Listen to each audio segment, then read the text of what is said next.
Good afternoon, one and all, and welcome to In the Blue Corner, featuring me, Joseph Luzza, here in Bangkok. Been off the air for a few months. Last year, due to work commitments, I wasn't able to do the Sunday show. However, now I am. And can I introduce Vince Loccisano? G'day, Vince. How you going today? Golden tonsils to you, Joe. So I'm sorry, Mate, golden I'm tonsils. very well. And how are you, mate? Happy New Year, and Happy New Yeah, Year to all of Merry our Christmas, our Happy New viewers. Year. Yep. And can I also introduce the one and only, the librarian, Chris Beachy Beach. How are you, Chris? Just the librarian or Beachy will do. Thank you, Joe. But nonetheless, it is all good to be here with you once again.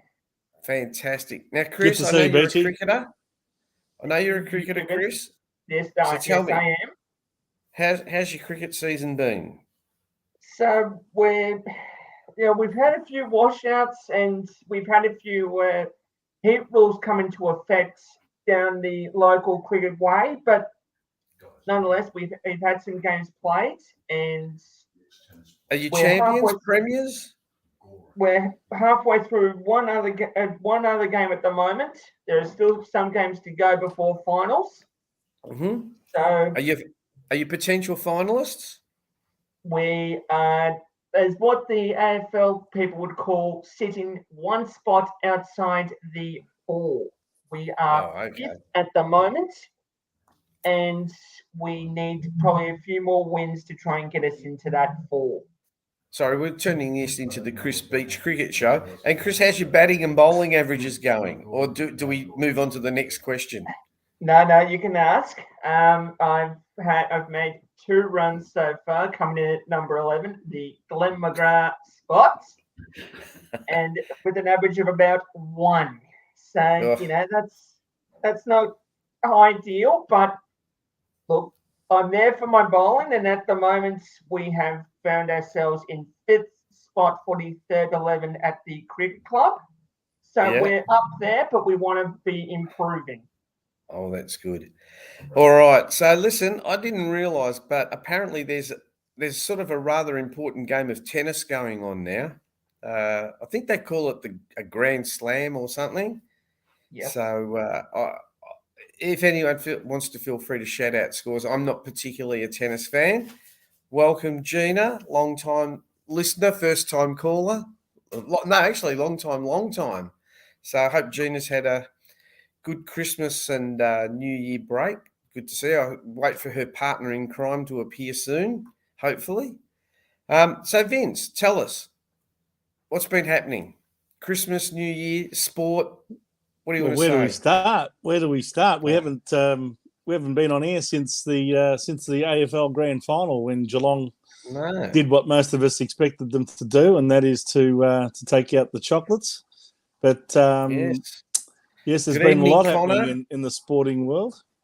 Actually, it might be worth letting our viewers know, or letting people know where they can get a hold of us on our Facebook pages and all that sort of thing. That's a good idea. We're on Facebook in the Blue Corner, and we're also on YouTube, also known as In the Blue Corner. So we'll get a bit more about that, what we're planning to do this year. I don't think it's going to be much different to last year. We'll do a Sunday wrap-up, and then we'll probably do a midweek show where we talk about the changes to the team. But it'd be interesting, Vince, if do we want to start on football, or do we want to start on something else? Well, I don't see why not. I mean, I know that there's a big tennis Grand Slam final going on right now as we speak between Novak Djokovic and Mr. Stefanos Tsitsipas from Greece. Should be a great match. There's also a couple of big golfing tournaments going on around the world as well. But nevertheless, we are an AFL football show concentrating on Carlton, so I guess we might as well touch on that a little bit. Obviously, the biggest news to come out of the off-season so far is the injury to Sam Walsh, and we can only hope that he gets back in a reasonable amount of time and has some sort of a season before the finals, because the way everyone's talking, we're absolutely a shoo-in for the finals, and some people are even talking top 4, and even a grand final spot. We're going to win. We're going to win the premiership, according to some people. God. Well, you've got But to we're keep going to win it remembering that last we year lost as well. we lost 8 of our last 12 games, so hardly the form you would take into a final series, is it? Yeah. Hey, Gina, we'll get into that a little bit more about thoughts on our draft because well, let's just start with the big news first about Sam Walsh. Being over here in Bangkok, I don't really hear a lot. I only sort of rely on Twitter and social media and news reports. I hear he's back running, so I don't know if that's a good thing or a bad thing. But I mean, well, it can only be a good thing if he's running again. Yeah, but I mean, you don't want to screw around with your back. I mean, if but you do they wouldn't be getting him to run it unless he was able to do it, surely. Well, there's a difference between running and actually, some physical contact in the game, which is going to be quite difficult. Anyway, what's that noise in the background? I can hear is it a fan? Like a whirring. Is that me? I think it's you. No? Really? Oh, okay. It seems to be every time you talk. No, it's on No? now. So anyway, no, that's okay. Yeah. Beachy, tell us what are your thoughts We're on the being draft? monitored. We're being monitored by the government. Okay, so what are my thoughts on the Walsh injury? Well, look, there's not much to explain really. I mean, when I first found out that he got injured, I thought, well, here we go. We're back to normal service. We've lost one key player again before the season's begun. Now, granted, we prefer it to happen now rather than during games. Anyone that tells you otherwise, I reckon, would probably be needing to get checked. But anyway, that's one man's view. When I found out it was a bulging disc, now I've actually know someone that's actually had a bulging disc problem, and he had to have 2 operations to get that fixed. The first time it happened, it failed. Yeah. And this was in January of 2020. He didn't have another one until October of that same year. So he was hampered by that a fair bit, and I think he's still hampered a little bit from it now. But the key thing is you have to keep your fitness up. There's no ifs, there's no buts about this. Fitness is key, and we all know as Carlton supporters that whilst you're keeping his fitness up, won't be an issue. Yeah, well, he is a rather fit individual. There's a few other injuries I hear, like Matty Cottrell's still walking around in a moon boot. I mean, the one that I'm more concerned about is Hewitt, who seemed to be a really big loss last year when he went out of the side. I think that was the start of the decline where we weren't getting the ball out of the middle. So I'll be interested to see how is it George Hewitt? George Hewitt. Yeah, I'll be interested to see how he's coming along because he was our recruit of the season last year by far. Vince, what do you think? Well, look, I think the glaring deficiencies on the list were on the wing and in the ruck. Now, I think we've more than addressed the position on the wing because we've recruited Blake Acres, and I think that was a very sensible and intelligent recruiting decision. If you gave me a choice of Blake Acres or your best mate there, Jack Nunes, I'd be taking Acres every day of the week. So I think that was well addressed by our list management team. The ruck situation, I'm still not sold on it. They really haven't done anything about it. They're sticking with Pitnet and Tom DeConning. If there was a weakness in our side, I'd say that is the one. Do you need a gun ruckman to win a premiership? No, I don't think you need a gun ruckman, but you certainly need one that can compete very solidly with the best ruckman in the competition. So that's the one glaring area to me that's a little bit of a concern. I think every other position on the field we've addressed, and we've got more than enough players should we get some injuries to cover for defenders or small forwards or key forwards, etc. So I don't know. What do you think, guys? Well, Chris, I was just about to ask you. I see Kane Corns has been at it again, or whatever his name is, stupid Corns, about clubs targeting Tom De Koning as a ruckman. Well, Yeah. so do you think that addresses the issue, Beachy, as what Vince just said? No, it doesn't. As far as Okay. I'm concerned, if we let Tom, let's just say hypothetically, we let Tom De Koning go to Essendon. Although, Yeah. in my opinion, I don't know why you would, because I Yeah. reckon there are a few seasons of going absolutely nowhere. It just puts us on the back foot even further because, as Vince said, we need a ruckman. Yes, we've got Pitnet, and he might not be a gun, but he can compete and he can hurt people around the ground. It might not be 100% effective, but he can make it work. And if we don't have a backup for Pitnet, then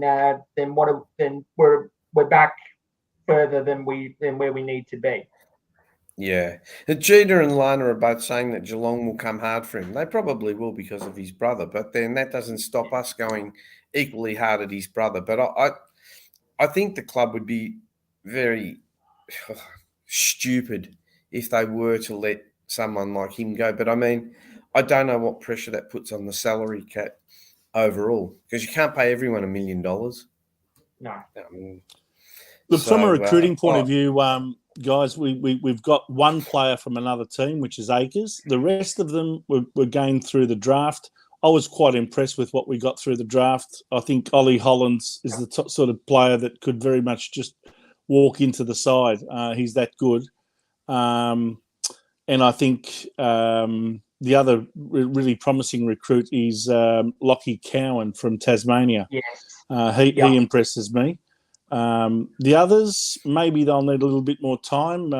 Harry Lemmy and Jackson Binns, they're the main recruits. And there's one other guy that we've recruited in a sense, only because we never had his services for the entire season in 2022, and that's the oldest player on the list. No. I'm talking about Ed Kerno. Well, Cunningham's another one. Yes, I shouldn't forget him. He's almost a forgotten man, isn't he? So, do you really think Cunningham and Ed Kerno? Well, it's really funny because John, thanks for your comment, said about with the fifth man on the bench, TDK will be played every week. This probably gives maybe something to Ed Kerno as well. I mean, who knows? But I just think unless he's 100%, you're better off playing younger kids and getting games into them. Look, let's be realistic. Do any of us really think that Carlton are going to be pushing for premiership? I don't think so. I still think, as Chris has said, our biggest problem is inconsistency in front of goal. It's another thing. I mean, if you got Harry and Charlie, if they're not kicking goals, I mean, I still think our small forwards, hopefully Motlop with another year under his belt will get better. Then you've got Honey, Durden. Yeah, I don't know. The jury's out. I don't think we're a bad team, but I don't think we're a premiership team. Chris disagrees with me, and that's what this show's about. Yeah, there's no reason why you can't. Every season's different. Lee Matthews used to say to his Brisbane players, every season at the start, everyone starts equal because different things can happen to different teams. We had a wretched run with injuries last year. If we have a really good run with injuries this year, there's no reason why we can't finish in the top four. And if you finish top four, history shows that you've got a realistic chance at tilt for the flag. So, sky's the limit. I think Voss has come out and said that exact thing. We're not going to put any limits on what we can achieve. If we can manage some wins, close wins rather than close losses in those really tight games, we should be able to get 15, 16 wins instead of 11. And that puts you in contention for a top four spot. Yeah, I guess so. So I can still hear that noise, and I thought it's not my machine. But anyway, it sounds like a fan or something whirring. I'm not sure if everyone else can hear it out there. I can hear it too, Joe, but I'm not sure if everyone else can hear it. Yeah, I'm not sure. So Vince, do you know a lot about the new recruits? You went through them. I don't really know Look, a I lot. don't know. I don't know a lot about them, but I think the ones that will certainly be playing some senior football, I would expect this year, are Ollie Hollands. Obviously, Blake Acres would come straight into the team on the wing, and probably Lockie Cowan. I think he will play senior football at some point, and you never know. Maybe the other two could play senior football as well at some point in time. But a lot of them are very young, inexperienced, and their bodies haven't properly developed yet either. So we shouldn't expect too much from 18-year-olds. Not everyone comes in like a Sam Walsh did 5 or 6 years ago and play a blinder in his first year. So recruits like that are very, very special and very, very rare. Hey, there really is a lot of background noise. Vince, can I just ask you to mute your sound for a minute? Oh, okay. Hang on. Just going to check who it is. Did you mute it? Just hang on. I'll do something. Unmute.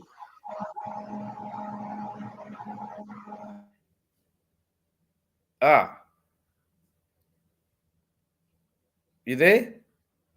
Unmute yourself, Vince. You fixed it now, Joe. It wasn't me. Chris, it's you. I'm not sure what's going on then. I've turned the TV down completely, and okay, that's better. I've got nothing. No, that's right. That's better. So it must have been the TV in the background interference. So yeah, that noise is annoying, Kathy. That's why we got rid of it. What's this? Cowan has the body of a 22-year-old. Look, if anyone knows, hopefully, Kathy, we fixed that noise. I think we have. Got it. Yeah, that's right. It might have been the TV, Beachy. That's okay. If anyone out there knows a lot about our recruits, please feel free. I think Gina, one of the boys is from up that way, isn't he? Isn't he up from Albury way? Isn't that Ollie Hollands or something? Isn't he from up that way? Yes, I remember. Northeastern Victoria. Yep. So Gina might know a little bit about him, but hang on, John Hollands runs across the ground very quick, great foot skill. Binns looks good as well. That's okay. Look, I don't know how many games each of them will play this year. I mean, they've probably got to build up a bit. Gina's from Wodonga, is he? Oh, gee, I spent many a good day in Wodonga. My ex was from Wodonga. I used to go watch them. That's where I first saw Gary Ablett playing on a wing for Myrtleford. Myrtleford, and he kicked a goal from the centre wing. And I thought, well, that's Gary Ablett, isn't it? And I said, he's doing time at the prison farm or something up there. But yeah, Connor, let's hope that one of the players has a good season coming up. Apparently, someone mentioned before about Jesse Motlop. Where was it? Chris said Motlop is a star in the making. Gee, I saw some pictures of him the other day. Well, he looks good, but I suppose they all look good. They should all be looking good at this time of the year. I saw a picture of that Jai Simpkin in the paper. He looks like he should be in a Mr. Universe competition with all those veins popping out everywhere. It's a pity that's not what the competition's all about. Look, I must apologise if you hear some idiotic comments in the background. I've got two friends staying with me, both Essendon Scum supporters. Joe, come on. Yeah, well, sorry, they don't know anything about football. What can I do? I'm trying to help them. Yeah, I agree, Jimmy. Martin and Williams are main concerns. We pay a lot of money for those two, and we do not get a return. I know Zach Williams was injured a bit, but Chris, that noise has come back for some reason. Hang on. Yeah, gone. Can you hear me, Joe? Yeah. You can. Okay, good. I was just making sure you could.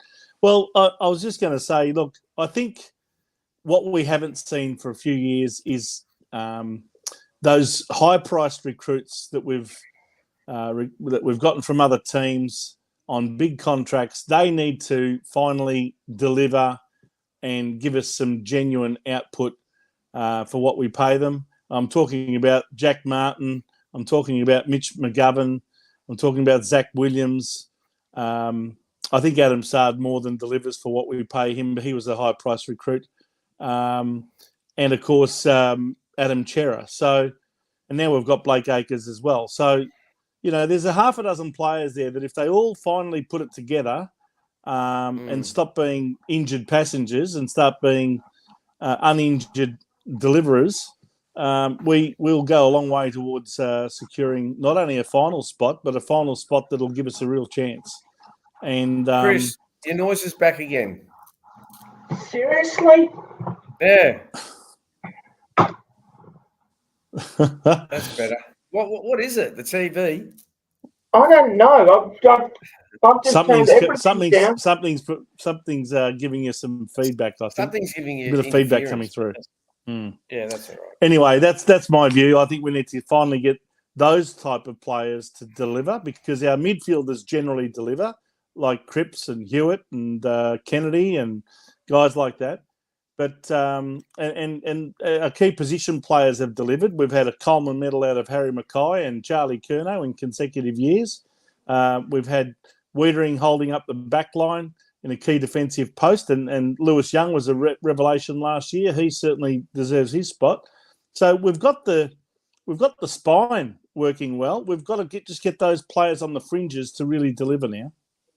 I'm going to throw a name at you, Beachy. Mitch McGovern.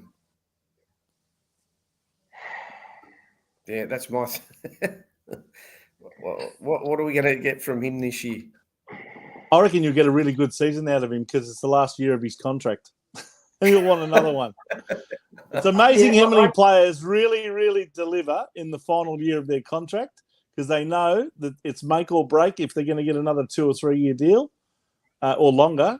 And it's amazing how many of them do. So I'm expecting a very big year out of Mitch McGovern. Jimmy's come back rumoured that he's wanting to go back up to Adelaide. Well they can have him if he's going to play. I wouldn't believe rumours. I wouldn't believe rumours, Jimmy. Why the hell would he want to go back to? Why the hell would he want to go back to a city that's full of churches? Maybe he's very religious. Now, don't you start criticising Adelaide. I won't have a bar of it. I love that city. No, in all seriousness, I do too, because I've done plenty of games. I've done plenty of footy games over in Adelaide, so I can't talk too much. The reason why he doesn't like Adelaide, by the way, Joe, is because he travelled over there in round 20 last year and watched Carlton get done by the Adelaide Crows. And he spent all this money travelling over there, hotel room, tickets to the game, all the rest of it, and went back to Melbourne licking his wounds. That's why he doesn't like Adelaide. Isn't that right, Beachy? In fairness, though, Vince, I did catch up with the South Australian supporters group and had a pretty good time with that. So yes, I'm sure you did. Yeah. Come on. Now, look, Paul says we need to fit McGovern and Marchbank. That'll be fantastic because then if Marchbank plays Marchbank's a class act. Marchbank is a class act, and if he can stay injury-free, you won't need to bother with Lockie Plowman. Oh, the Plough we might throw the Plough up forward. He might be our third goal kicker. Oh, don't start. Well, we do have an issue there, don't we? I mean, when you think about it, apart from Charlie Curnow and Harry Mackay, exactly, and we've got 3 small forwards in Motlop, Durden, and Owies. What we've got to get more out of is the high half forwards, the Jack Silvanis, the Jack Martins. These sorts of guys, they need to start delivering on the field. So, and they need to kick more goals. Gina's asking me, no joke. Well, what about Jimmy? The Plowman's in the ruck. You're just taking the piss. Yeah, I think so. He might win a Brownlow in the ruck. Oh, now you're just getting adventurous. Hey, weed is legal over here in Bangkok. Yeah, I never said that I haven't been smoking. Oh, don't worry. It won't be long before it'll be legal down here with all of the socialist governments in charge. Oh, here we go. Didn't take you long. Come on. Someone mentioned before the Sudanese guy, Akui. I don't really know much about him. Dominic Akwe, number 41. He's a bit of a project player. He had his first season last year. Did okay. I don't think he's up to senior level just yet. Is he a big, like, is he tall or is he short? Yeah, he's a big, tall Sudanese boy. What about that other? What about that other ruckman they've got? Merkin or Alex Murkov, number 45. Murkov. He's about 7 foot tall. He can certainly get the tap outs. He doesn't do much else around the ground yet. So again, hopefully he can develop a bit more in the twos. Yeah. So, and Chris, hang on. Plowman is a better player than you, mate. Yeah, I agree with you, Chris. I think he's not a bad player. He's not I just think player. sometimes he gets it. I think sometimes he just gets a bit nervous, because he gets picked on so much by it. He is a whipping boy. He is. He certainly is. Yeah. The question is, if everyone is available on the list, and that's never the case, but hypothetically, if everyone was available, would Lockie Plowman be in your best 23 players? And probably. I very much doubt it. Yeah. But that gives him the incentive to improve, doesn't it? Correct. Anyway, do we have a score in the tennis? Djokovic won the first set. 6-3. Oh, okay. Djokovic won the first set 6-3. Well, that'll shut half. He's not going to lose too many Australian Open finals when he wins the first set. Let me tell you. That'll shut half of Burke Street up, won't it? Stalactites will be very Lonsdale Street. You mean? Lonsdale, sorry. Sorry, I have been in Bangkok for 10 years. Hang on. Yes, Djokovic won the first set 6-3. Connor, why would you say, have you watched any footy games at MCG? I've watched many football games. I've seen all of our grand final wins since 1970, with the last being 95. I've only been here 10 years. I don't know what that means, Connor, but feel free to ask. I don't know. But anyway, can you what? And actually, Connor, can I also report to you that there's a BBL final happening tonight? Yes, there is. Oh, is there? It's called the Knockout Final. It's between the Melbourne Renegades and the Brisbane Heat. And it's being played at Marvel Stadium. And after 15.5 overs, which really means 15 overs and 5 balls, the Renegades are 4 for 123. That's not bad. That's not a bad strike rate. That's close to about 8 runs and over. So I think they're on target to get around about the 160, 170. If they can get more than 170, I reckon it'll be a bonus, and they'll be very hard to beat. And Sean Marsh is on 62 not out. I agree with Chris here, where our forwards turn the ball over so quickly. Plowman looks nervous. It's not just Plowman. I think all of them. I just think I don't know, just those little 1% things he does. I actually don't mind him. When he's one-on-one, he's okay. But I agree with you, Vince. He's probably not in your best 23. But you need some backup. Anything else on our beloved Blues? What about off the field? Anything happening? Have we got new sponsors? Have we got a new cause yet? Are we supporting gay wombats or? Well, nothing along those lines that I can hear of. There have been some open train sessions, which from what I understand, have been very well attended by the fans at the club, and they've usually had a couple of sessions straight after, and people have gone to have a look around the facility. So, that's one of those things they've been doing around the holidays.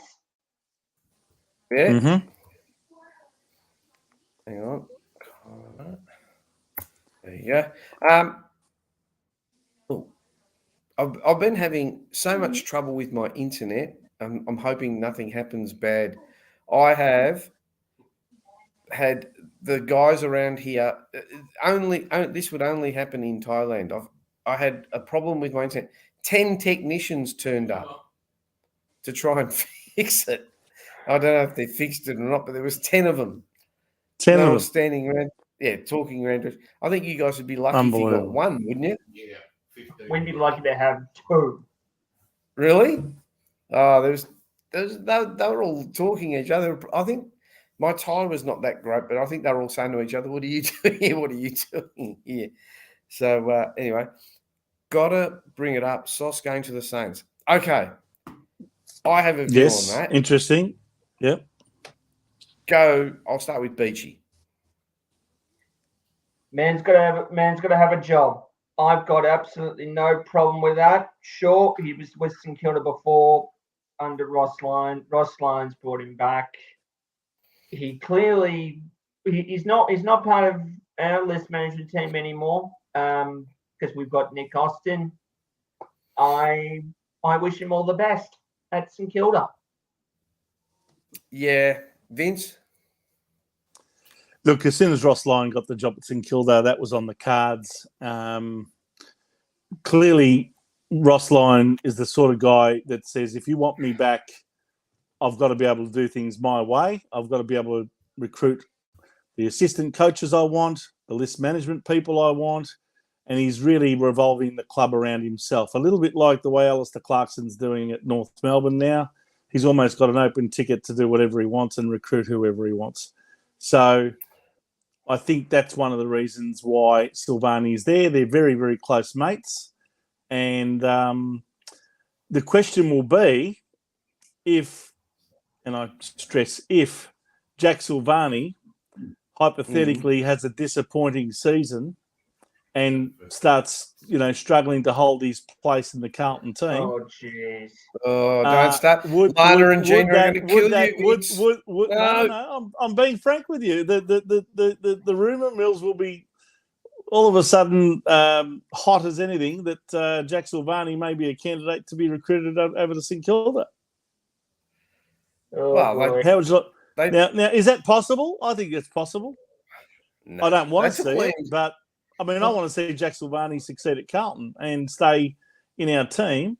But you never know. If his father's over at St Kilda, imagine when we play St Kilda, what that's going to be like. You've got Jack Silvani playing for us and Stephen Silvani over there at St Kilda. Sorry, in his role there. What about this? Did Silvani recruit Stocker? Yes, he did. Yes. Well, I reckon that when that news came through that Stocker was going to St Kilda, I thought to myself, there's your biggest clue that Silvani was involved in advising Ross Lyon to get Stocker across. And next minute, so Stephen Silvani's announced as the list manager. So it all adds up, doesn't it? Vince, any chance you can help Connor with his dream? He's got cerebral palsy. He wants to meet a couple of players. Might have to try and put that on the agenda. You and your golden tonsils in contact. I'd suggest go to a couple of open training sessions. Did I see my good friend John Holden there? He's a staunch Carlton supporter. What was John saying? There's no chance Jack will leave Carlton to the Saints. Okay, John. I hope you're right. Well, I'm just hold you to that. John, I'm just trying to stir the pot a little bit. Get a few calls coming in. Get a few comments. That's good. Not good. What's this? Cut your tongue out, Mids. Oh, Lana. Well, I won't cut my tongue out, but I'm just here to make you think. What's Paul saying? We need Jack to stay. Well, I've got to say one thing. For someone whose role is, look, last year, let's be frank, he's got a bit of an excuse because he was relieving Ruck quite a lot last year.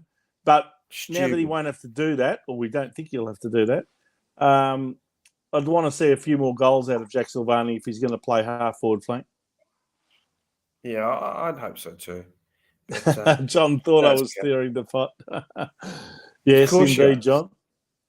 So is there anything else that we need? I think only other than Sam Walsh and Matt Cottrell. Well, let's look at the first few games of the season, boys. We've got Richmond, of course, as the season opener. Do we think that we're going to win that? And if so, why? And the very next game is the reigning premiers, Geelong, who are traditionally slow starters, by the way. If you're ever going to get Geelong, early in the season's the time to do it.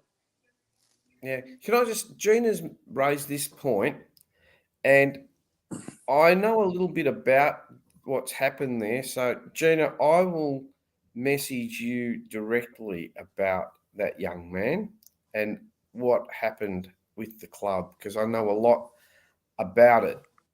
Which Just young man found are out you in talking about? Stocker. Yes. Oh, Liam Stocker, Okay. right? Yeah. Yeah. So I found out quite a lot, and I'll tell people in a direct message. I don't really want to put it out there, but we'll fair do enough. it later in a private chat. So yeah, round one, Richmond. They're our bunnies. We've beaten them. We're going for 2 in a row. They're our bunnies. Well, yeah, they hang on. only beat us for 2 about in a 9 row years in in a row round before that. one. They only beat us 9 years in a row. When you break the drought, they're your bunnies. Even We're my going for Yeah. 2 in a Essendon row in round compadres one. say the same. Sorry? What was that, Chris? All I'm saying is we're going for 2 in a row in round 2 in a row. one. In Peter round one. Vlahos, I agree. It's either going to be 1-1 or 0-2. Oh, for the first 2 games? Or look, let's face it, Geelong, how did they win last year? They're slow. They're all, they won the premiership. No, I don't. I think we'll be 1-1. We'll beat Richmond. We'll lose to Geelong. Where is the Geelong game? Is it At the MCG. MCG. well? Pussy Park's not ready yet, is it? They're still changing the kitty litter It's down there. a Something, Carlton home game. It's a Carlton home game Exactly. against The Geelong. Carlton home game. You want to The get first the one's biggest the first one's a Richmond home game. Yeah. Well, maybe we should stick some kitty litter in the forward pocket, and they'll all just gravitate there to have to go to the toilet or something. I do. Oh, Joe. I've got Beachy. I got Beachy. Anyway, That's we opened the season with 2 Too early Thursday for night that. games, boys. 2 Thursday night games. So we'll be front and centre when it comes to the media and free-to-air TV. So 2 huge games. And if we can get off to a 2-0 start, that really sets up our season. But on the other hand, if we happen to lose both games, I reckon that really puts a dent into our campaign because, getting to round 12 and being 8-4 like we were last year is not going to be easy. No. Vince, Gina raises a very good question or point. Mm-hmm. Selwood retired, is it? So Yeah. 10 free kicks less their way. Yes, very good point, Gina. I like it. There might be 40 free kicks to 2 instead of 50 to 3. I'm sure the Geelong coaching staff will find another version of Joel Selwood to go in and throw the head back in the middle of a pack and play for high free kicks. And they've been training Danger Thug to do it over the Christmas. But anyway. So I think it'll be 1-1. I'm just trying to see who we play in the third round. GWS, and that's in Sydney. I've got the picture right up in front of me. We'll beat the Great Waste of Space. Great waste of space. Oh, dear me. Isn't that what GWS stands for? Great Waste of Space? Well, hang on. Next week, so the one after GWS, that's actually interesting because we've actually been given a very special time slot as compared to the round 1 that we've usually always had. And that is... You mean, are you talking about round 4? Is that Good Friday?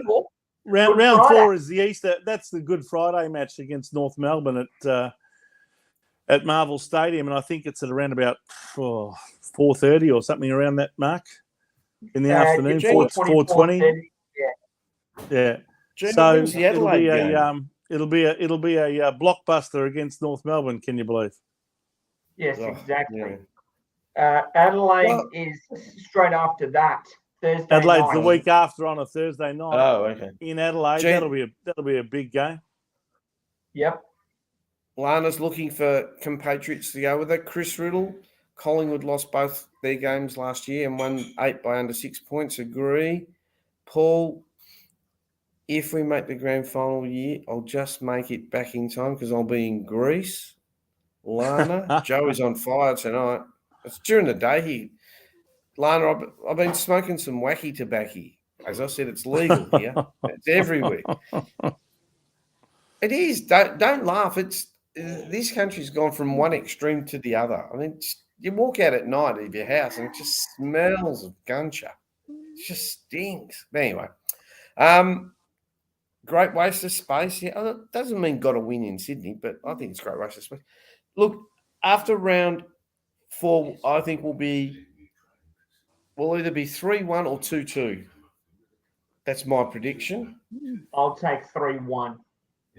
I know you will, but I think we'll beat Richmond, lose to Geelong.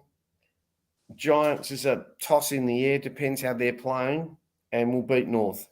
I don't think, you know something, I think North are going to struggle this year. You can put any coach you want in the world. If you haven't got the cattle on the field, you ain't going to go anywhere, right? And I know everyone says, Clarkson didn't inherit the cattle, but his first year, they didn't do much. But let's face it, he had Franklin and Roughhead up forward, right, to play with in year 2, 3, and 4. North haven't got a Franklin and Roughhead, and then all the other champions that they had. How about Luke Hodge and Sam Mitchell and Jordan Lewis? Well, there you go, Chris. I hope you're right. The list goes on. 4 and zip. 4 and zip we will be. I think you've been the Cats, but I know what you're saying. Joe, I'm going to quote a famous Carlton coach who said these unforgettable words at the start of the 2015 season. And by the way, at the end of 2015, we finished last on the ladder with only 4 wins. Oh my God. Got the wooden spoon. And this particular famous Carlton coach said at the start of 2015, I don't see any reason why we're going to lose even one match this year. So you know what? I don't believe Carlton should be expecting to lose any match in 2023. I think we've got the squad, the team, the depth, the experience now, and the coaching staff to get us right to the top ends of the ladder. So I'm not saying we'll be unbeaten. What I'm saying is that we shouldn't be going into any game thinking that we can't win. And I don't think any Carlton supporter should think that at all. I think we can beat anybody on our day. And really, it's time to deliver. It's been 10 years in the wilderness. Last time we made finals was 10 seasons ago, and that was only by default. So I think it's more than fair for Carlton supporters to have a lot of expectation about this season. A lot of expectation. I think that someone mentioned it earlier. I don't know if it was Gina or Lana. Injuries is going to be really key, right? Well said, Gina. Yep. No more excuses. Even if we do have 1 or 2 injuries, we should. Every other team has 1 or 2 injuries. We should be able to cover them. Correct. Yeah. But that's the secret. Paul, one soldier out, another soldier in. If you've got the right formula, if you've got the right game plan, and everyone's in tune and buys into the strategy, there's no reason why, even if one of your 2 key forwards is out, you can't put someone else in to fill that void and play the position the way it's meant to be played according to the game plan. Yeah, I just want to put something up. I just want to get your views to it. I like John Holden's comment. Oh, Malthouse. His name was Mickey Mouse, not Michael Malthouse. After the drop-off last season to make the finals, they better be mentally prepared to make a serious impact.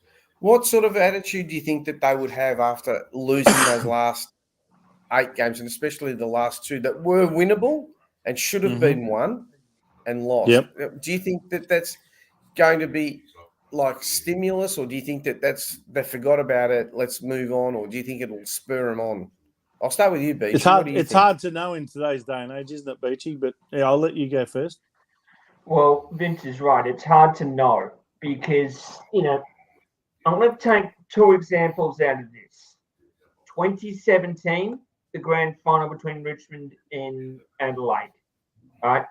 Adelaide were at least in my opinion, were the best side of that season. The only thing now, that season next, they went nowhere in 2018. Now, the grand final just gone. With Sydney, right? They got to the grand final and they got absolutely spanked by Geelong in the end. Now, it's going to be interesting to see how they come up after that. But in terms of us, now you would think, right? And I emphasize on the word think. Those 2 close losses that we had should be enough to spur us on for the season ahead, because they would have been kicking themselves over those close losses that we had to Melbourne and Collingwood respectively. But more specifically, the 1-point loss to Collingwood in the last round. Yeah. Mm. Vince, what do you think? Look, if you're not motivated by not only losing, but the way we lost those last couple of games in season 2022, if you're not motivated by that, if that doesn't produce any fire in the belly for the following season, then I question whether your motives for playing AFL football are sound.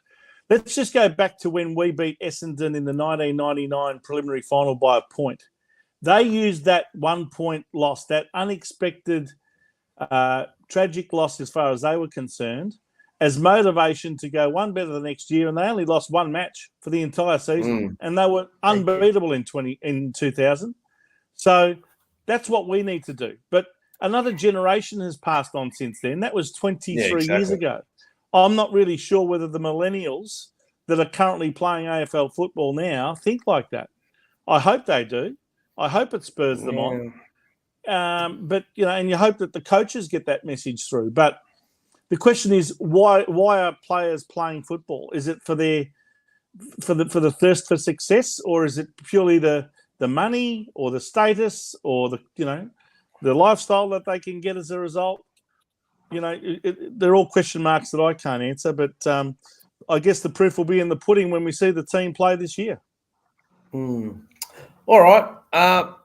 Anything on any other sport in general before we wanted to keep it a quick show and just welcome people back? Cricket. I think they're touring India soon, aren't they? Or somewhere like that? Starting on the 9th of Feb, there is a test tour to India that will probably start at about 2 or 2:30 Australian time. So that will take place.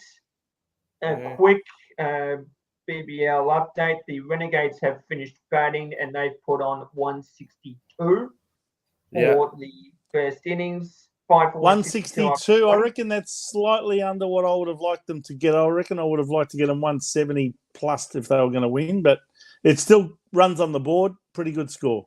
Runs on the board, which will be quite handy for them. Now it'll be up to the Renegades to try and defend it. Just finding out what's going on in the tennis. Oh, it's 3-2 on serve. 3-2 on serve in the second set. So in fact, it's now 3-3. I've got 3-3. Tsitsipas on serve. Yeah. Any other, Vince? You're a famous racing man. Anything in the world of dogs, trots, horses? Anything exciting? Well, can I suggest that before we get on to that, there's a couple of fantastic golfing tournaments that are taking place around the world. One of them is in America. Well, when I say taking place, one is still taking place, and that's the Dubai Desert Classic, where the number 1 player in the world, Rory McIlroy, has a share of the lead at the moment at 12 under par. And we've got Aussies Minwoo Lee and Lucas Herbert. Well, I'm telling you now, Minwoo Lee is a fabulous player, and his sister, Minjee Lee, is a fabulous women's player on the women's tour. So they're both very, very talented, those two. If you ever get a chance to watch Minwoo Lee play, he's fantastic to watch. But they're in contention as well, about four shots back on 8 under. What's that, sorry? I was going to say, I think I ordered that last night at the Chinese takeaway. Oh, Joe. Welcome back to season 2023, everyone. Well, and of course, that tournament actually finishes tomorrow because they lost a day due to bad weather. So they're only playing the third round tonight. Normally that would be the final round, but they're playing the final round tomorrow. Rory I McIlroy's love Lana. looming She loves large. my jokes. I reckon he'll be very, very hard to beat. But the other one was completed yesterday, and that was the Farmers Insurance Open there at Torrey Pines in San Diego, California. Beautiful course. And it was won by Californian Max Homa. It was looking like John Rahm might take it out, but he didn't have a very good final round. And Max Homa came from about 5 shots back at the start of the last round to post a 6 under total for the final round and finish at 13 under. And the leaders all had some pretty ordinary rounds, so he managed to win by 2 shots. So well done, Max Homa. Great golfer. Anything else? Other than that, you wanted to talk about racing, harness racing or thoroughbred racing? Well, it's a big season for harness racing. So we've got the Hunter Cup coming up this Saturday night and the Great Southern Star for the Trotters on Friday night at Melton. So back to back. If you're not doing anything Friday night, Saturday night, come and say hello. It's a fantastic night, and I'll be there. And if you want, I can give you a tip or two. All right. Well, hey, Vince, this is our last comment. As a matter of fact, I'm tipping every Friday and Saturday night with Paul Sebastiani from the Jumper Punch. He hosts the show on SEN Radio. The overnight crowd around the country. The overnight crowd. He starts at 11 o'clock at night and finishes at about 3 in the morning. And lucky him. Yeah, so he wants me to come on and give him my tips for harness racing every week, especially during our summer carnival at the moment. We've had the Bendigo Pacing Cup, we've had the Shepparton Pacing Cup and the Ballarat Pacing Cup already in January, and we're about to have the Great Southern Star and the Hunter Cup this weekend, which is the 2 biggest Group 1 events happening in harness racing at this time of year. So on that note, Vince, do you want one quick note about the board? Thank you. Hey, Vince, are you happy? What was that? The board. Are you happy with how the board is going at the moment? I don't think the major issues around the culture of this club have been properly addressed still. But nevertheless, a lot of that's been masked and camouflaged. You probably never see or feel it or hear it. But let's just say that the board is largely relying on Brian Cook to get everything done. The board itself, I don't think, is having much impact on how we're going as a football club, or as a football team, I should say. But while Brian Cook's there, you've got someone who knows what he's doing, you would think, in charge of the place. Yep. Did they finish the review on the women's team yet? I don't believe so. They announced the review, but I haven't seen or heard anything come out of that yet. But if I was Daniel Harford, I'd be nervous. Yeah, so would I. All right. Well, listen. Thank you, Beachy, for joining. Thanks, Vince, once again. We'll do this again next Sunday, same bat time, same bat channel. I believe the Jumper Punch is starting up soon.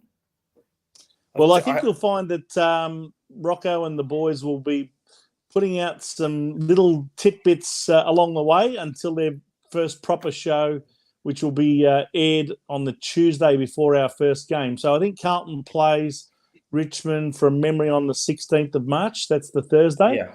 So their first proper show will be on Tuesday the 14th, which is immediately after the long weekend, the Labor Day long weekend here in Victoria. But along the way, you'll get some snippets here and there at training, and they'll be teasing you with a few things on YouTube between now and then. So keep a lookout, and if you haven't subscribed to the Jumper Punch channel yet, get onto YouTube and subscribe. It doesn't cost you a cent. Just get on there and you'll get all the notifications about all the shows and everything that comes out of the Jumper Punch. And I had the pleasure of having Rocco stay with me. It was one day. It ended up being 3 weeks. But it was great to have him. Well, I hope that was because of your invitation, not him bullying his way into your house for 3 weeks. No, always happy to have him. So, guys, don't forget to hit like, subscribe, tell your friends about the channel, tell your friends about the show. So, on that note, it's good night from me. It's good night from me. And Golden Tonsils. And it's good night from them. Good night. Yes. All right. And thanks everyone for tuning in. All right. See you all. Bye. Cheers.